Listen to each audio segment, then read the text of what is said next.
Let me try asking it something else. Hey, ChatGPT, I'm looking for the best bakery in... That's a lot of carbs, you know. You're not getting any younger. Maybe you should cook more and watch your sodium. High blood pressure is a silent killer.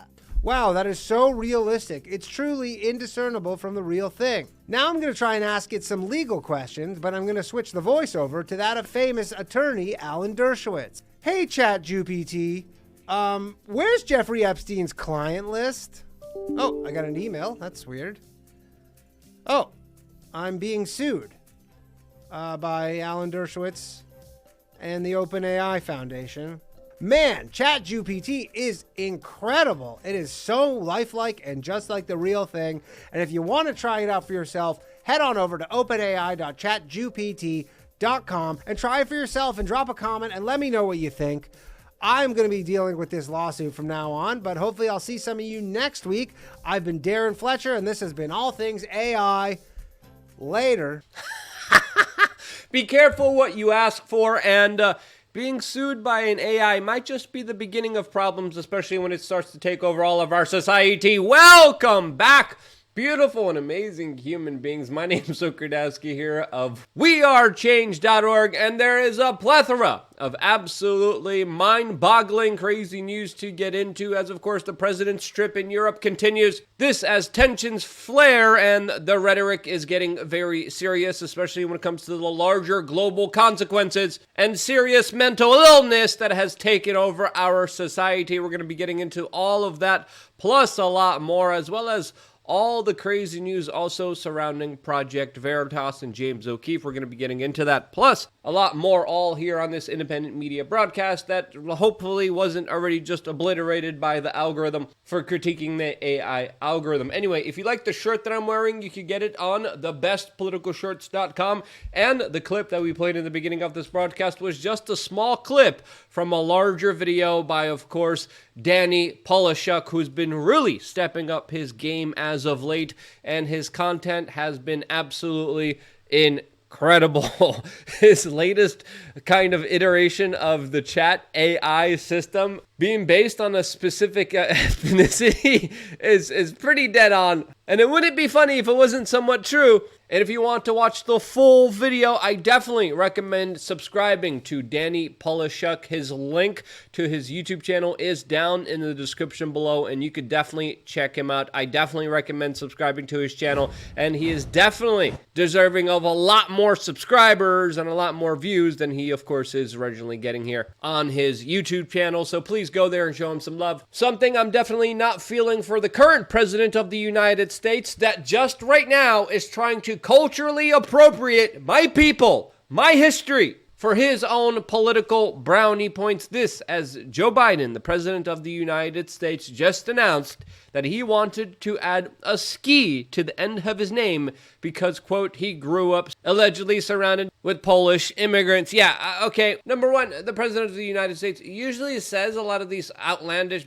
absolutely not credible stories a lot, and it's important to note that he probably is lying here, as he usually does during public meetings, especially during his foreign visits, and he's absolutely full of crap. And as an official Polish born and raised individual, Joe Biden, we officially decline your invitation to join the ski club. Please find another ethnicity that you will try to flatter with cheap talk and empty political promises. This is, of course, the majority of Biden's visits to Poland centered around the larger proxy conflict unfolding right now between the United States and Russia in the theater of war of Ukraine. This as Bidensky used his trip to Poland as, of course, the main way to carry out his staged visit to Ukraine filled with fake air sirens for, of course, pure propaganda purposes. This as the president of Russia, Vladimir Zelensky, just gave his own address, a very long-winded State of the Union kind of address, specifically warning about nuclear war with the West. This has, very interestingly, another key component of Putin's speech was against the alleged degeneracy of the West, specifically bringing up the Church of England and their plans to use, quote, gender-neutral terms, specifically for God, as he specifically accused Western nations of attacking Russian culture and Orthodox values. All of this, as very interestingly, Russia is becoming more and more Muslim by each year, as his country is also facing a major population decline. along, of course, with many other problems in its country.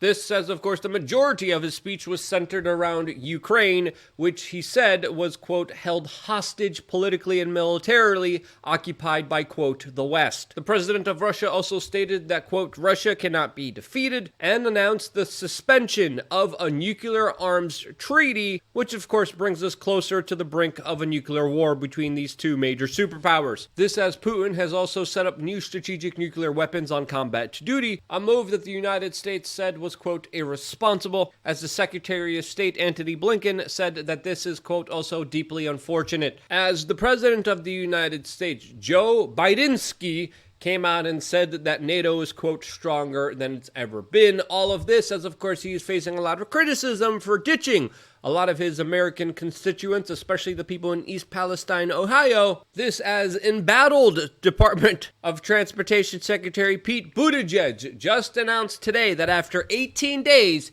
he finally will go visit the train disaster that everyone is talking about on social media. This is after, of course, trying to blame the incident on the former president of the United States, who's actually going to be making a visit tomorrow, as the mayor of East Palestine has just said that Biden's trip to Kiev is the, quote, biggest slap in the face for the residents there, as there's a lot of very weird anomalies, a lot of weird stories, and contradictions to the official version of events to what is actually going on there. Now, Pete Buttigieg is almost as embattled as Don Lemon, who just, by the way, was pulled out of hosting a Black History Month event in New York City. This, as we're also hearing that he's going to be forced to have formal training after telling the world that Nikki Haley was past her prime, as he's going to be reintroduced into some re-education camps for being a naughty boy and going off script, and not, of course, closely following orders here. And you know who's not taking orders? Me! And that's mainly because I have LukeUncensored.com, our own website where, of course, we get to say and do whatever in the world we want. And we definitely push it to the limit with brand new videos almost every single day available for members, along with, of course, a lot of exclusive perks and access to really cool things like in real life meetups that will soon be happening in South Florida that will only happen for members. As we are continuing our conversation, I'm even asking everyone who should be the next co-host of a new live show that we're going to be doing that I announced a few days ago. Lots of really interesting things being discussed here. The conversations are awesome and they're really fun to partake in. To partake in those conversations, to get to meet like-minded individuals, to be a part of a community, sign up to LukeUncensored.com. It's just 50 cents a day.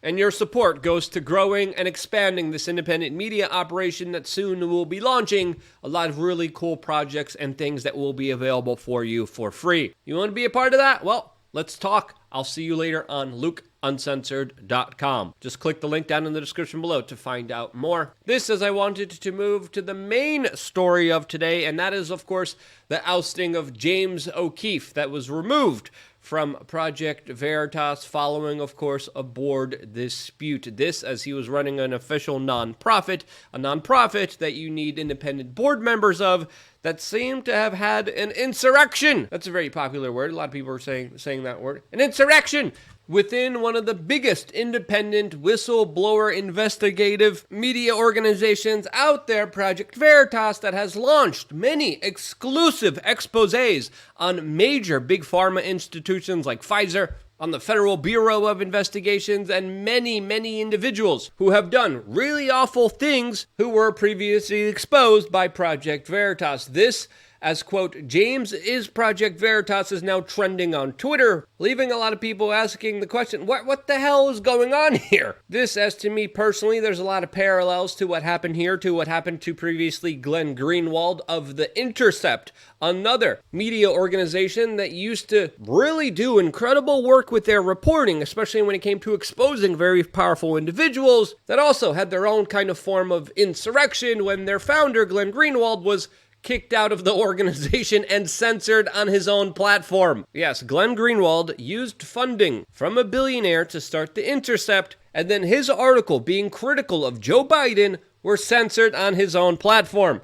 leaving him, of course, to resign from The Intercept. This, as it looks like James O'Keefe had no other option but to leave and resign from Project Veritas. And what really happened here? What's really going on here? Well, the complaints against James, after looking at them myself, really aren't really that serious. They're accusing him on flying on a private jet charter to fix his boat, which again, majority of people would be okay with, wouldn't have a major problem with. There was also a lot of allegations of him allegedly being mean to his staff, which haven't really played out or haven't been really verified. How is this happening in the midst of many people, especially in the alternative media sphere, fighting each other, with e-drama being at a record level high? This, as some personalities prefer petty bickering and infighting rather than, of course, focusing on actually holding corrupt people accountable for their corruption. And whether it's petty drama, infighting, nonsense, or people being kicked out of their own organizations, I think it's fair to say that what probably is going on here is a new version of COINTELPROB, a previous declassified counterintelligence program from 1956 to 1971 that used a bunch of covert and illegal actions by the U.S. federal government, especially the FBI, that infiltrated, discredited, surveilled, and disrupted domestic American political organizations. Is that happening right now in the United States? Well, let's be kind of transparent here and honest here. There's not a lot of evidence providing that this is so, but there's a lot of circumstantial evidence highlighting that it probably is. This is based off my own assumptions, based off what I'm seeing internally within the movement myself, especially with all the infighting, especially with all the bickering, especially with all the e-drama, especially with personality clashes getting in the way, whether deliberately or naturally, of important organizations doing the most important work out there.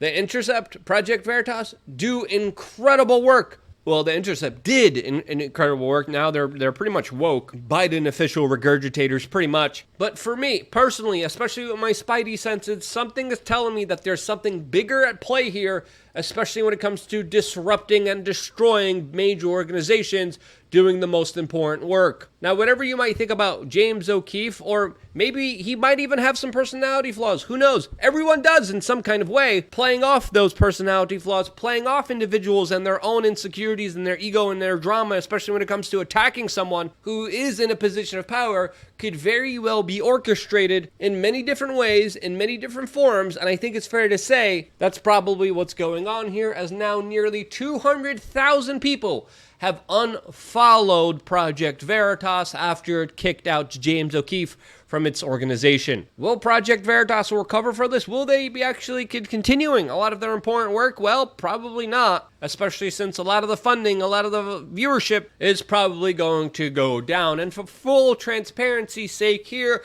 I personally want to say that I know James. I've been working with him before. We got tear gassed together in Greece. And personally, I do think it's fair to say that there is some kind of internal coup d'etat here. That's just my 2 cents. That's just my perspective. That's just my opinion. What do you think really happened here? Let me know down in the comment section below. I always appreciate your perspective. And looking at this video, I think there's a short delay from the new camera that I just set up. I'm setting up a new podcasting studio here in South Florida, and this is the new camera I'm using, which probably I should have double-checked and verified and used the new setting on, because I think my audio is just a little bit behind, which could be very annoying and absolutely make the video look like crap. So I apologize sincerely for doing so, and I'll make it my priority to fix it today to make sure that there's not a delay on my DSLR, which now just kind of glitched out here. Again, hey, we're learning, we're growing, we're expanding, and you're all a part of that journey, and I appreciate it very much. We're going to talk about that more on lukeuncensored.com in just a little bit, and this is why, after all your participation, you guys watching this video, especially staying all the way to the end, means the world to me, and this is why I love you guys. Stay tuned for more here on wearechange.org.